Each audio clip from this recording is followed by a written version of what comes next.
రాజులు పోయారు, రాజ్యాలు పోయాయి, కానీ రాజులు వాడిన వస్తువులు మిగిలే ఉన్నాయి. నిజాం నవాబులు వాడిన వస్తువులకు ఇప్పుడు దొంగల భయం పట్టుకుంది. రోల్స్ రాయ్స్ కార్లపై కేటుగాళ్ల కన్నుపడింది. పాత బస్తీలోని ప్రదర్శనలో చోరీ యత్నాలు జరుగుతున్నాయి.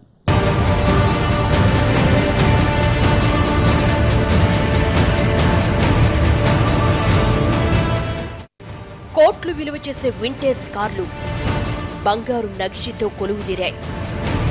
కొట్టేసేందుకు ప్లాన్ ఇస్తున్న కేడీలు. ఫుటేజ్ ఆధారంగా పోలీసుల దర్యాప్తు.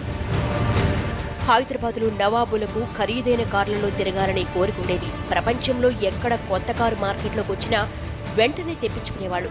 మొదట్లో గుర్రపు బగ్గీల్లో తిరిగిన నిజాం నవాబులు కాలానుగుణంగా మార్పులు స్వాగతించారు. రాజ్ టీవీతో ప్రపంచంలోనే అత్యంత ధనవంతులుగా జీవిస్తూ వందల కొద్ది కార్లను వాడారు.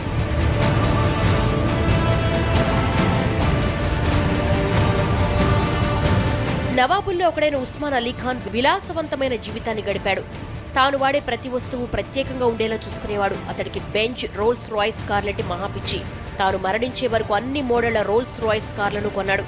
మొదట్లో నవాబులకి కార్లను అమ్మేందుకు జర్మన్ కంపెనీ నిరాకరించింది. ఆ కంపెనీపైనే ఒత్తిడి తెచ్చి మొదటి కారు తానే కొన్నాడు. దాన్ని గుర్రపు బగ్గి వెనకాల కట్టి తిప్పాడు. ఉస్మాన్ అలీ ఖాన్ రేంజ్ తెలుసుకున్న రోల్స్ రాయ్స్ కంపెనీ విడుదల చేసే ప్రతి కొత్త మోడల్లో తొలి కారును ఆయనకే అమ్మేదనే వాదన ఉంది.